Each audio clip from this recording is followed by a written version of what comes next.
आपका नमस्ते my dear beautiful souls. Shivaham triple C channel पे आप सभी का बहुत बहुत वेलकम है। जब भी हमारे लाइफ में कुछ ऐसे इवेंट्स आने वाले होते हैं जो हमारे लिए बहुत इंपॉर्टेंट होते हैं और हमें कुछ डिसीजन लेना होता है, तो समटाइम्स हम एस्ट्रोलॉजर्स के पास जाते हैं और भी बहुत सारे मोडालिटीज होती हैं, वेज होते हैं जिनके थ्रू हम ये पता करने की कोशिश करते हैं ये हमारे लिए क्या आउटकम लेके आएंगे, पॉजिटिव या नॉट पॉजिटिव, राइट।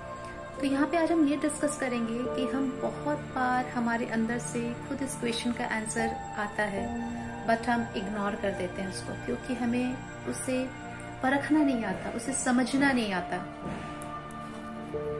और ये आंसर कौन देता है? ये हमारी खुद की सोल देती है फ्रेंड्स। हमारी सोल जो कि हर लाइफ में हमारे साथ होती है, उसको हमारी हर लाइफ का बिताया हुआ एक एक मोमेंट याद रहता है, हमारे हर एक्सपीरियंस उसके अंदर इम्प्रिंट रहते हैं और जब हम प्री बर्थ कॉन्ट्रैक्ट करते हैं उसका ब्लूप्रिंट वो कैरी करती है। और इसी ब्लूप्रिंट में हमारे उन इवेंट्स की सारी जानकारी रहती है कि कौन से इवेंट्स हमारे लाइफ में हमें कार्मिक लेसन्स देंगे या कौन से इवेंट्स हमें लगता है हमारे लिए सही नहीं है बट वो एक्चुअली हमारे लिए बहुत सही आउटकम लेके आने वाले हैं।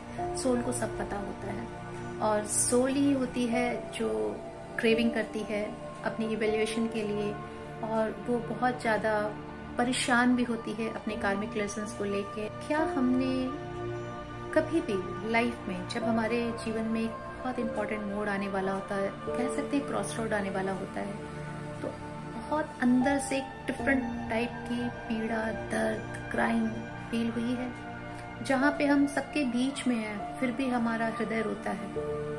मतलब हमें कुछ भी अच्छा नहीं लगता है बट सिर्फ रोने का मन करता है, बट पता नहीं क्यों रोने का मन करता है। हमारा ईगो ब्रेन बोलता है कि एवरीथिंग इज फाइन, यही है जो तुम्हारे लिए सही है, ये डिसीजन लेना ही बेस्ट है तुम्हारे लिए फॉर योर फ्यूचर। बट उस डिसीजन को लेने से पहले हमें अंदर से वो सफरिंग फील होती है, क्राइंग फील होती है, वो डर बना रहता है। और पता नहीं डर क्यों है, क्योंकि जब आप उस डर को लेके बैठते हैं, जर्नलाइजिंग करते हैं, तो आपको लगता है ये डर बेकार है, कोई मतलब रीजन ही नहीं है डरने का, क्योंकि सारी चीजें तो आपके फेवर में दिख रही हैं, सब चीजें आपके फेवर में होने वाली हैं। Friends, be alert. यहाँ पे ये जो पेन आपको हो रहा है, जहाँ पे आप पेन की वजह नहीं खोज पा रहे हो। जनरली क्या होता है, हमें पेन क्यों होता है? जब हमें पता चल रहा है किसी की डेथ हो गई तो दर्द बहुत हो रहा है, दुख हो रहा है, तो उसका रीजन पता है कि कोई अपना छोड़ के गया है। बट यहाँ पे एक ऐसी चीज है जो सामने से एकदम आपके लिए मतलब गोल्डन नजर आ रही है, बट फिर भी आपका मन रो रहा है अंदर से और आपको बेचैनी हो रही है, एंजाइटी हो रही है, बट आप कंट्रोल कर पा रहे हो। लेकिन फिर भी व्हाट आई मीन टू से आप समझ पा रहे होंगे कि एक अजीब सी धड़कन होती है। आप चाह के भी हर थोड़ी थोड़ी देर में आपको लगता है कि पता नहीं क्यों मन बहुत घबरा रहा है, पता नहीं मन क्यों घबरा रहा है, और आप पॉइंट नहीं कर पा रहे हो कि आप ये जो चैप्टर आने वाला लाइफ में, इसके लिए मन घबरा रहा है, क्योंकि आपके नजर में तो जो चैप्टर आपके लाइफ में आने वाला है ये बहुत फुल प्रूफ है एंड बहुत बेनिफिशियल है आपके लिए। तो ऐसी सिचुएशन में क्या होता है ना फ्रेंड्स, वो जो भी सिचुएशन, जिस भी फील्ड में आपने ये नया मोड़ लिया है और उसके पहले आपके अंदर ये क्राइंग हो रही है फ्रेंड्स, ये आपका फिजिकल हार्ट नहीं रो रहा है, ये आपकी सोल की क्राइंग है। क्योंकि सोल को पता है कि आप ऐसी जगह, ऐसी बिगिनिंग करने जा रहे हैं जहां आपका बिग कार्मिक लेसन तैयार बैठा है आपको हर्ट करने के लिए। इस 3D रियलिटी के फॉर्म में आप हर्ट होंगे, बट इस स्पिरिचुअल रियलिटी के फॉर्म में आप इवॉल्व होंगे। सिंस आपको स्पिरिचुअली इवॉल्व होना है, इसीलिए आपकी सोल आपको रोकेगी नहीं वहां जाने से। वो क्राई इसलिए कर रही है कि वो उसको पता है उसको कितना पेन मिलने वाला है, कितनी सफरिंग मिलने वाली है उसको, वो उसके लिए घबरा रही है। बट फ्रेंड, वो डर के वहां जाने से मना नहीं कर रही है, वो जा रही है। कि वैसे ही सीन हो गई कि लड़कियां विदा होके ससुराल जाती है, उन्हें पता है बहुत बड़ा दर्द है पीहर वालों को अपने पेरेंट्स को छोड़ के जाना, बट फिर भी वो जाती है। ऐसे ही सोल करती है कि उसको पता है कि सामने उसके लिए बड़ा सा लेसन रखा हुआ है, बिग कार्मिक लेसन, बट उसे जाना ही पड़ेगा। बट वो रोते रोते जाती है। वो रोना उसका हमें कैच करना होगा, हमें सीखना होगा कि कहाँ पे हमारी सोल हमें इंडिकेट कर रही है, नॉक नॉक कर रही है बी अलर्ट। यहाँ पे एक बहुत बड़ा लेसन है। और फ्रेंड्स, अगर वो लेसन डेस्टाइन्ड है, मीन्स अगर वो फिक्स है आपके कॉन्ट्रैक्ट में कि उसी से आपकी इवोल्यूशन होनी है, तो आप उसको रोक नहीं पाओगे, राइट। कॉस्मिक एनर्जीज, आपके मास्टर्स, गाइड्स, एंजल्स, हर एक वो सिचुएशन क्रिएट कर देंगे कि आपकी आंखों पे पट्टी बन जाएगी और आप उस सिचुएशन पे कूद ही पड़ोगे। ईच एंड एवरीबॉडी आपको सजेस्ट करेंगे this is best for you, this is best for you. बस एक ही बंदा, एक ही एंटिटी आपकी परेशान रहेगी, वो है आपकी सोल। और फ्रेंड्स, जब आप एक बार उस फील्ड में, उस कॉन्ट्रैक्ट में इन कर जाते हो, उस सिचुएशन में इन कर जाते हो, तो आपकी सोल की वो जो क्राइंग है ना फ्रेंड, वो बंद हो जाती है। फिर वो उसकी गुडी गुडी एटमॉस्फेयर को एंजॉय करेगी, क्योंकि उसको तो लेसन लेना है। अगर वो डर में रहेगी तो लेसन नहीं ले पाएगी। फिर वो एकदम न्यू बिगिनर के जैसा उस सिचुएशन को एंजॉय करेगी। मतलब जो भी उसके चैप्टर्स हैं उसको पूरी तरह से जिएगी। उसको वो क्राइंग भूल चुकी होगी, क्योंकि अब उसे उसको पूरी तरह से जी के अपने सारे लेसन्स कंप्लीट करने हैं और उस सफरिंग तक पहुंचना है जहाँ की उसकी इवोल्यूशन होगी, जहाँ डार्क नाइट ऑफ सोल आएगा। डार्क नाइट ऑफ सोल होता है मतलब आपके अंदर जो सबसे बड़ा फियर, फ्रेंड, सबसे बड़ा फियर, उसे फेस करने का टाइम। जब वो फियर खत्म होगा, सबसे बड़ा पेन जो आपने डीप डाउन बरी करके रखा है, उसकी रिलीजिंग का टाइम। वो रिलीजिंग तभी होगी जब उससे बड़ा पेन आपको मिलेगा। उस बड़े पेन से वो पेन रिलीज होता है फ्रेंड, और आप जब ट्रांसफॉर्म होते हो, ब्यूटीफुली ट्रांसफॉर्म होते हो। सोल की डेस्टिनेशन वही है, इवोल्यूशन, उसकी ट्रांसफॉर्मेशन। बट उसके लिए उसे बहुत बड़ी सफरिंग से गुजरना पड़ेगा, ये सोच के वो पहले क्राई की थी। बट जब वो स्टेप इन कर जाती है तो वो क्राई नहीं करती है, वो उस मोमेंट को जीती है, क्योंकि वही उसका लेसन है, जीना, राइट।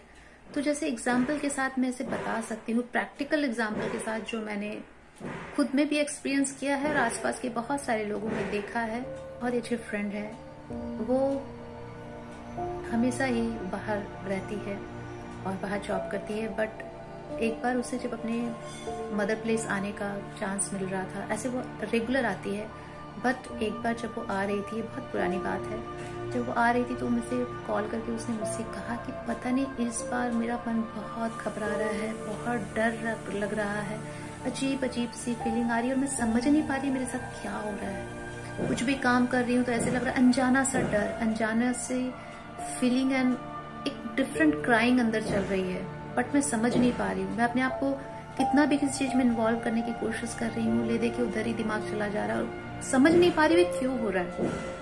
कुछ तो चल रहा है अंदर इमोशनली, बट पता नहीं क्या हो रहा है, क्यों मन इतना घबरा रहा है। जबकि मैं तो अपने मदर प्लेस ही जा रही हूँ, पापा मम्मी के पास जा रही हूँ, एंड सब अपने लविंग्स के पास जा रही हूँ, जो मैं हमेशा जाती हूँ, एवरी ईयर में जाती हूँ, हर 6 मंथ पे जाती हूँ। बट इस बार क्यों हो रहा है मुझे समझ नहीं आ रहा। ऐसे उससे 2-3 बार मुझे बातें हुई, तो करीबन 10-15 दिनों तक उसके साथ ये चलता रहा। फिर हमारी बातें होती, मैंने कहा लेट्स सी, कुछ न कुछ तो होगा, एंड तैयार रहते हैं सब चीजों के लिए, and just start praying, pray करना स्टार्ट करो ईश्वर को। तो उसने वो करना स्टार्ट किया। बट बोलते हैं ना फ्रेंड, जो चीजें डेस्टाइन्ड होती है और जो हमारे भले के लिए होती है वो होकर रहती है, चाहे वो हमारी इस 3D के ग्लासेस से हमें सही लगे या बुरी लगे, राइट। एंड पता है फ्रेंड, फिर उसके साथ क्या हुआ, जब वो अपने मदर प्लेस आई, अपने फैमिली में आई, तो विद इन 6 मंथ 1 ईयर इतने मिस हैपनिंग्स हुए उसके साथ, इतने अपने लोगों को खोया उसने, बहुत सारी ट्रेजेडी हुई, मतलब बिगेस्ट ट्रेजेडी उसके लाइफ की जो बोल सकते हैं, वो सब उसने 1 ईयर के अंदर फेस किया। एंड बदलाव क्या आया फ्रेंड्स, उसका लेसन क्या था उसमें, उसने स्पिरिचुअल पाथ फॉलो करना स्टार्ट किया, उसने ध्यान करना स्टार्ट किया, उसने स्पिरिचुअल ऑर्गेनाइजेशन ज्वाइन किए। मतलब एक जो वर्ल्डली मटेरियलिस्टिक लाइफ थी उससे हट के उसकी स्पिरिचुअल जर्नी स्टार्ट हुई। तो यहाँ पे मैं क्या बताना चाह रही हूँ फ्रेंड, वो जो सोल क्राई कर रही थी, वो सोल क्राई कर रही थी क्योंकि उसका बहुत बड़ा लेसन, ऐसा lesson, life changing lesson friends, जब आपके लाइफ में कुछ ऐसी चीजें घटती है जिससे आप इतने डिस्टर्ब हो जाते हो कि आपके सोचने समझने का वे, नजरिया ही चेंज हो जाता है, आपकी लाइफ स्टाइल ही चेंज हो जाती है। जहां आप सिर्फ पैसे पावर के पीछे भाग रहे थे, अब आप ध्यान करते हो, आप अंदर जाना चाहते हो, पता करना चाहते हो क्यों, कैसे, कहाँ, कब ये सब हो गया। तो ये जो लेसन था ना, और ये बहुत जरूरी था उस सोल के लिए, इसलिए सोल ने पहले इंडिकेशन दिया कि be alert, be ready, be prepared, something big is going to happen in coming future. उसने बताया ताकि हम अलर्ट रह जाएं। और फिर उसके प्रेयर करने के बाद भी, सब कुछ करने के बाद भी वो सब हुआ, क्योंकि सोल चाहती थी उसका इवोल्यूशन। मैंने हमेशा बोला अपने वीडियोस में फ्रेंड्स, सोल हमेशा अपना इवोल्यूशन चाहती है, उसके लिए क्रेविंग रहती है उसके लिए उसे कोई रोक नहीं सकता। वो भागेगी, दौड़ेगी, और अगर सोल कॉन्ट्रैक्ट में लिखा के लिए इस बार करना है तो करना है। तो उसने ऐसे बहुत सारे मोमेंट उसके लाइफ में आए भी कि वो ना आए इस बार। उसने मुझे फोन पे कहा भी कि नहीं टिकट कैंसिल है, नहीं जाती हूँ इस बार, ये काम आ रहा, वो काम आ रहा, बट सब कुछ खत्म होकर वापस प्रोग्राम बन जाता था। बात समझ रहे हैं फ्रेंड्स? तो यहाँ पे मैं जस्ट आपको ये समझाना चाहती हूँ प्रैक्टिकल एग्जाम्पल से एंड रियल लाइफ एग्जाम्पल से कि सोल ऐसे हमें अवेकन करती है, ऐसे हमें इंडिकेट करती है पहले। तो ये एक कंडीशन थी कि जब हमारे साथ कुछ बड़ा कार्मिक लेसन या कुछ बड़ा ट्रांसफॉर्मेशन हो और सोल हमें पहले से क्राई करके, पहले से डिस्टर्ब करके हमें बता रही है कि दिस थिंग इज आपकी नजर में सही नहीं है बट वो सही होगा। अब एक दूसरा एग्जाम्पल बताती हूँ कि सोल कैसे इंडिकेट करती है कि जो चीज होने जा रहा है, जो आपकी नजर में बहुत गलत है बट वो बहुत सही है आपके लिए। 3D आने वाले समय के लिए आपको 3D वर्ल्ड में भी उसके रिजल्ट्स बहुत अच्छे मिलने वाले हैं, प्लीजेंट मिलने वाले हैं। सपोज कुछ चीजें, कुछ रिलेशनशिप्स, कुछ ऐसी चीजें आपसे छूट रही हैं जिसके लिए आपको बहुत ज्यादा पेन है। ईगो ब्रेन आपको शांत बैठने नहीं दे रहा, फिजिकल हार्ट में बहुत दर्द है, आप लगातार क्राई कर रहे हो, डिप्रेशन में जा रहे हो, एंजाइटी में जा रहे हो, मतलब फिजिकली आप कंप्लीटली शैटर्ड हो चुके हो। बट कहीं ना कहीं जब 2 मिनट के लिए शांति से बैठते हो ना, तो अंदर से आवाज आती है all is okay, all is okay, सब चीज ठीक है, आप तुरंत नॉर्मल भी हो जाते हो। इसका क्या मतलब है? पहले केस में क्या था, आप नॉर्मल हो नहीं पा रहे हो, हालांकि आपको एंजाइटी नहीं थी, आप क्राइंग, फिजिकली क्राई नहीं कर रहे थे, फिजिकली आप डिप्रेस नहीं थे, वैसा कुछ भी नहीं था, बट मन बहुत घबरा रहा था, बेचैन था, धड़कन थी। इसमें क्या, इसमें आप फिजिकली शैटर्ड हो रहे हो, आपका ईगो ब्रेन आपका फिजिकली मेंटली शैटर्ड हो रहे हो, बट आपकी सोल लेवल पे कहीं ना कहीं आप बहुत शांत हो। 2 मिनट के लिए सबके कहने पे, या फिर सब बोलते हैं ना समटाइम्स कि नहीं अच्छा नहीं हुआ, ये अच्छा नहीं हुआ, ये ऐसा नहीं होना चाहिए था, तो आप और भी ज्यादा डिप्रेस होके क्राई करते हो। और जब अकेले में रहते हो तो अचानक से शांत हो जाते हो, मन से आवाज आती है इट्स ओके, इट्स ओके, ये ठीक हो रहा है, ठीक हो रहा है, एवरीथिंग इज ओके, एंड आप तुरंत उस चीज को इग्नोर भी कर देते हो, तुरंत से आप ओवरकम भी कर लेते हो। तो यहाँ पे उस चीज जो क्रॉस रोड आया है, जो आपको फेस करना पड़ रहा है फ्रेंड, वहां पे आपको सोल बोल रही है डोंट वरी, जो हो रहा है अच्छे के लिए हो रहा है, इसका आउटकम अच्छा देखने मिलेगा आपको। तो यहाँ पे चीजें खराब हुई, सोल ने आपको मतलब एक बोलते हैं ना ढांढस बंधाना, आपको कंसोल किया कि नहीं अभी ठीक है, तो डोंट वरी, अंदर सब कुछ पीस है, अंदर पीसफुल है सब कुछ, और आप कमिंग मंथ में, coming with in after certain times आप इसका एक अच्छा खासा रिजल्ट देखोगे। इसको ऐसा मान लो कि 3D में जो चीज आपके साथ हो रही है, आप फिजिकली मेंटली आप बहुत ज्यादा डिस्टर्ब्ड हो, फिजिकली क्राई कर रहे हो, फिजिकली एंजाइटी में जा रहे हो, डिप्रेस हो, बट आप फियरफुल नहीं हो, अंदर से कहीं पे फियर नहीं है। अगर सपोज आपको कोई सडन शॉकिंग इंफॉर्मेशन भी मिलती है, ऑल एट सडन ऐसे लगता है जैसे नीचे से धरती चली गई, बट जब आप 2 मिनट शांत होके बैठते हो और फिर भी आपको अंदर, अगर आप अंदर आत्मा से बात करना चाहते हो, अपने ईश्वर से बात करना चाहते हो, और अंदर आपको डर नहीं है, आप गौर करना फ्रेंड अपने अंदर झांकने की कि अंदर पीस है, अंदर डर नहीं लग रहा है। ऊपर से सिचुएशंस आपके स्क्रॉल कर रही है कि ये गलत हो रहा है, ये गलत हो रहा है, मेरे साथ गलत हो गया, बट कहीं ना कहीं अंदर पीस ऑफ कंफर्ट है कि नहीं ठीक है।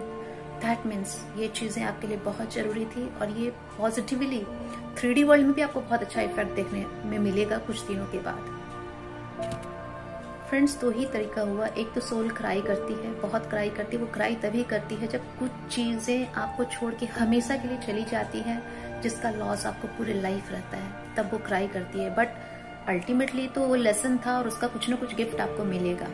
वो गिफ्ट स्पिरिचुअल लेवल पे मिलेगा, तभी वो क्राई कर रही है। बट जब सोल क्राई नहीं करती है, जब आपको अंदर से कंफर्ट फील कराती है even after your 3D losses, इसका मतलब है कि 3D वर्ल्ड में भी आपको वो प्रॉफिट, वो इस सिचुएशन से जो आउटकम आया है वो देखने मिलेगा। वहां पे कोई आपका परमानेंट लॉस नहीं हो रहा, ये टेम्पोररी लॉस है। टेम्पोररी वे में ये आपके साथ ये लॉस आया है एंड जस्ट बी पेशेंट, ये चला जाएगा एंड आपको इसका प्रॉफिट देखने मिलेगा। सोल यही कहना चाहती है। सोल का यही इमोशनल वे होता है हम तक कांटेक्ट करने का, हमें इंडिकेट करने का कि आने वाले सीन्स हमारे लिए क्या होंगे, परमानेंट लॉस होगा या टेम्पोररी लॉस है। आउटकम दोनों के ही अच्छे होंगे फ्रेंड, अब ऑब्वियसली आउटकम दोनों के ही अच्छे होंगे। एक स्पिरिचुअल लेवल पे होगा, एक 3D लेवल पे होगा। मे बी 3D लेवल पे भी स्पिरिचुअल लेवल के साथ हो सकता है। तो हमें यहाँ पे ये समझने की कोशिश करनी है कि ऐसा हर इंसान के लाइफ में आता है कि इस टाइप के मोमेंट्स क्रॉस किए होंगे आपके साथ, बट हम इग्नोर मार जाते हैं, इग्नोर कर जाते हैं, ध्यान नहीं देते। अब से आप 1 मिनट थोड़ी देर के लिए बैठिए शांति से, अपने उन टफेस्ट मोमेंट्स को याद कीजिए और फील कीजिए कि उसके पहले आपकी क्या फीलिंग थी।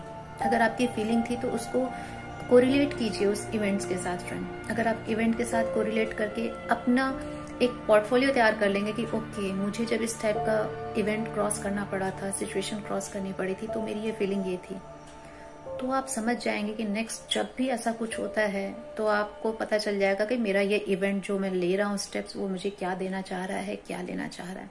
आपको शायद किसी रीडिंग की जरूरत ना पड़ेगी, आप खुद ही अपने आप को जज कर लोगे कि आने वाला समय आपके लिए क्या लेके आ रहा है। कि सेकंड वाले को एक हम एग्जांपल से समझ सकते हैं। सपोज 2 पर्सन एक पार्टनरशिप बिजनेस में है, दोनों ने पैसे लगाए हैं। अब जो पहला बंदा है, पार्टनर ए, वो बहुत ऑनेस्ट लॉयल है and partner B it's very manipulative. Suppose partner B ने एक ऐसा सोल शॉक दे दिया पार्टनर ए को, ऑल इट इज सडन, बिना कुछ बताए कि उसने ड्रॉप कर दिया पार्टनरशिप, जिससे पार्टनर ए को बहुत बिग ह्यूज लॉस हो गया, ह्यूज लॉस। और वो इतना शैटर्ड हो गया है कि crying and anxiety and depression सब चीजों में चला गया, लोन भी है, मतलब आप समझ सकते हो कंप्लीटली फिनिश्ड वाली सिचुएशन आ गई थी। और पार्टनर बी ने उसे बिट्रेल करके किसी और के साथ हाथ मिला लिया पार्टनरशिप में।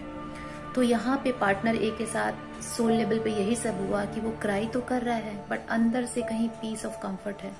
जब वो शांति से भगवान के पास बैठता है या ध्यान में बैठता है तो उसे बहुत पीसफुल फील होता है और बहुत जल्दी विद इन फ्यू वीक्स या फ्यू डेज ही वो इस दर्द से बाहर आ जाता है एंड वो बहुत नॉर्मल हो जाता है। फ्रेंड्स, आफ्टर सर्टेन मंथ्स ऐसा हुआ कि जिसने चीट किया था उसको भी नेक्स्ट चीट मिली, वो उसको भी उसके उस न्यू पार्टनर ने बिट्रेल कर दिया एंड इस बंदे को एक और बहुत अच्छी पार्टनरशिप मिली, लॉयल पार्टनरशिप, जिसको ये डिजर्व करता था। तो क्या हुआ, इसका कुछ परमानेंट लॉस नहीं हुआ। ये इसे लग रहा था एक बार कि बहुत बड़ा लॉस है, बट उसकी सोल, उसका ईगो ब्रेन बोल रहा था यू आर फिनिश्ड, बट उसकी सोल बोल रही थी जो भी हो रहा है अच्छे के लिए हो रहा है, जस्ट बी पेशेंट। उसकी सोल उसको वो कंफर्ट फील करा रही थी, इसीलिए वो बहुत जल्दी फ्यू डेज में ही वो कवर हो गया एंड शांति से वो आगे बढ़ने लगा। तो यहाँ पे देखिए फ्रेंड, उसकी सोल ने उसे कंफर्ट फील कराया, उसे ये एहसास दिलाया कि कुछ भी खत्म नहीं हुआ है, जो हो रहा है अच्छे के लिए हो रहा है, everything will be come back. यहाँ पे उसका प्रॉफिट कम बैक हो गया। अंतर ये था, प्लान पार्टनर बी की जगह पार्टनर सी ने उसके साथ टाई अप किया, बट उसका वो सब कुछ वापस आ गया, कुछ भी परमानेंट लॉस नहीं हुआ। बट फर्स्ट केस में मेरे फ्रेंड के साथ ऐसा हुआ कि उसके कुछ रिलेटिव्स की डेथ हुई तो परमानेंट लॉस, कुछ ऐसे रिश्तों की डेथ हुई, परमानेंट लॉस। बट वहां पे इतना डीप पेन एंड सफरिंग था किसी को हमेशा खोने का फ्रेंड, इसलिए सोल क्राई कर रही थी। तो ये दोनों अंतर हमें समझने होंगे और अगर हम समझ जाएंगे फ्रेंड्स, लाइफ में बड़ी से बड़ी चैलेंज, बड़ी से बड़ी सिचुएशन को हम इजीली ओवरकम कर पाएंगे और समझ पाएंगे कि जो चीजें डेस्टाइन्ड है, देखिए दोनों ही सिचुएशन में हमारा कंट्रोल नहीं था, ना प्लान, ना पार्टनर ए के पास था और ना मेरे फ्रेंड के पास था। उसको भी आना पड़ा, कितनी भी कोशिश से कर ली बट उसको आना पड़ा। पार्टनर ए ने भी कितना भी कोशिश किया बट पार्टनर बी को जाना था तो जाना था, राइट। तो कंट्रोल दोनों पे नहीं था बट दोनों में ही हमें पेशेंस रखना पड़ा। और अगर हमें सोल की भाषा समझ में आती है कि सोल हमें इंडिकेट करती है, फॉर श्योर करती है फ्रेंड, बस हम ध्यान नहीं देते। तो मेरा ये वीडियो यही बताने का है कि अभी तक हमने नहीं किया है, तो आज से ही हम अपने सोल इमोशंस को पहचानना सीखें। हमारी सोल हमें क्या इंडिकेट कर रही है। अगर वो तकलीफ में है, बिग लेसन आ रहा है। अगर वो कंफर्टेबल है, तो जो हो रहा है वो अच्छे के लिए हो रहा है। बस दैट्स ऑल। एक इन्फॉर्मेशन और मैं इसके वीडियो के थ्रू देना चाहूंगी। बहुत बार अपनी लाइफ में हमारे साथ कुछ अच्छा या बुरा होता है। अच्छा तो होता है तो कम ब्लेम करते हैं, बुरा होता है तो अच्छा होता है तो कम किसी को प्रॉफिट देते हैं उसका, बट बुरा होता है तो हम बहुत जल्दी ब्लेम करते हैं, चाहे मैं हूँ या आप हो। तो फ्रेंड, अगर लाइफ में आपके साथ बहुत बुरा हुआ है तो देखिए, यूनिवर्स के पास फिजिकल बॉडी नहीं है, वो डायरेक्ट आपके लिए सिचुएशन क्रिएट नहीं कर सकता। वो किसी ऐसे पर्सन को ही चूज करेगा जिसके थ्रू वो आपके लिए एक ब्लॉकेज क्रिएट कर सके। जिस भी फील्ड में आपको प्रॉब्लम आ रही है, उसमें वो उसी पर्सन के थ्रू ब्लॉकेज क्रिएट कर सके। अगर वो पर्सन लगातार आपके साथ नेगेटिविटी में रहता है तो अलग बात है, बट वो आपका अपना है और फिर भी किसी कारणवश अचानक से वो अगेंस्ट में हो गया, तो फ्रेंड, फॉर श्योर यूनिवर्स उसको एज ए टूल यूज कर रहा है आपके ट्रांसफॉर्मेशन के लिए, आपके रिबर्थिंग के लिए। और एक चीज और ध्यान दीजिएगा फ्रेंड, ये जो सिचुएशन आपके लाइफ में जो बुरी आई है, जिसके लिए आप किसी और को ब्लेम कर रहे हैं, क्या उस सिचुएशन के पहले आपकी सोल ने आपको नॉक किया था, इंडिकेट किया था, आगाह किया था, क्राइम के थ्रू, डर के थ्रू? अगर किया था फ्रेंड, तो डेफिनेटली ये आपका लेसन था। वो बंदा जस्ट एक मोहरा बना है, एक टूल बना है, जो आपका हमेशा अच्छा था, लेकिन इस बार उसने कुछ गलत कर दिया, क्योंकि उससे करवाया गया है। और आपकी सोल को ये लेसन पहले से पता था कि ये आपके लाइफ में होना ही होना है, चाहे मीडिएटर कोई भी हो, ये डेस्टाइन्ड है, ये आपके साथ होना। तो प्लीज स्टॉप ब्लेमिंग। हमें एक दूसरे को ब्लेम नहीं करना चाहिए और हमें एक्सेप्ट करना चाहिए कि हमारा सोल का लेसन था जो हमें मिलना ही था। That's all. सोल क्राई करके क्यों बताती है? वो ये बताती है कि कुछ अनयूजुअल, इतना बड़ा तुम्हारे लाइफ में होने वाला है जिससे तुम तार हो जाओगे, मतलब मिट्टी में मिल जाओगे, ऐसी कंडीशंस आ सकती है। बट फिर से तुम्हें फिनिक्स के जैसा खड़ा होना है, फिर से स्टैंड होना है, तैयार होना है तुमको। इसी को बोलते हैं रीबर्थ, गिर के फिर से उठना, मतलब एकदम खत्म हो जाना और फिर से उठ पाना। तो इसलिए सोल बोलती है कि रेडी रहो, दर्द बहुत बड़ा है बट तुम्हें खड़ा होना है, मैं तुम्हारे साथ हूँ। और एक दूसरे कंडीशन में सोल बोलती है कि ये दर्द नहीं है जिसमें तुम टूटोगे, तुम अपने ईगो ब्रेन को मत यूज करो, ये टूटने वाला दर्द नहीं है, बी पेशेंट, सब पार हो जाएगा एंड जो सामने आएगा वो तुमको बहुत अच्छा मिलेगा।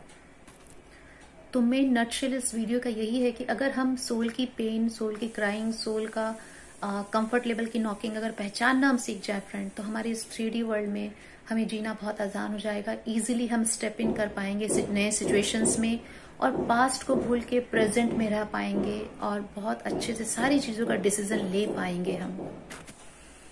एंड फ्रेंड्स, ट्रस्ट मी, मेरे पास ऐसे बहुत सारे मेरे पर्सनल एक्सपीरियंसेस भी हैं। अब मैं इसी लेवल पे बहुत बार समझ जाती हूँ कि जो चीजें हो रही है मेरे साथ वो इन फ्यूचर मुझे क्या रिजल्ट देगी। एंड मैंने फ्रेंड्स एंड फैमिलीज के भी बहुत सारे ऐसे रियल लाइफ इवेंट्स देखे हैं। एंड मैं आपको भी यही सजेस्ट करती हूँ कि बहुत छोटी सी चीज है सुनने में, ये वीडियो हो सकता है आपको यूजलेस लगे, बट अगर आप एक बार ध्यान से एक बार या दो बार इस वीडियो को सुनोगे ना, तो आप खुद को पहचानना सीख जाओगे, खुद के अंदर की आवाज को समझना सीख जाओगे फ्रेंड, कि आपके अंदर से आवाज आती है। Just do it, don't worry, everything is okay. तो आई होप मैं ये सोल की इंडिकेशन कैसे होती है हमारे साथ, सोल की टॉकिंग कैसे होती है हमारे साथ, ये आपको समझा पाई हूँ। तो फिर मिलते हैं नेक्स्ट वीडियो में, तब तक के लिए आत्मा नमस्ते।